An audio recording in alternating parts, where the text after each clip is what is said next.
বন্ধুরা, snake plant আপনার ব্যালকনিতে কিংবা ঘরে রাখুন। এটা বাতাস থেকে টক্সিন দূর করে এবং অক্সিজেনের পরিমাণ বাড়ায়, নেগেটিভ এনার্জিকে বিনাশ করে পজিটিভ এনার্জি আনে।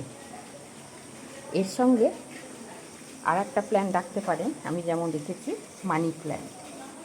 মানি প্ল্যান্টও সুখ সমৃদ্ধি বৃদ্ধি করে, সংসারে আয় উন্নতি বাড়ায়।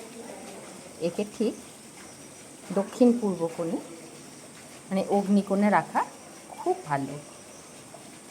এটা ঘরে সুখ শান্তি বিরাজ করে এবং অর্থ ইনকামে সাহায্য করে। আর একটা জিনিস রাখতে পারেন পিস লিলি। পিস লিলিও খুব সুন্দর ফুল। গাছটা আমার একটু মরা মরা হয়ে গেছে, কিন্তু আবার বর্ষায় জেগে উঠবে, ঘরে সুখ শান্তি বিরাজ করে, পজিটিভ এনার্জি নিয়ে আসে। টাটা।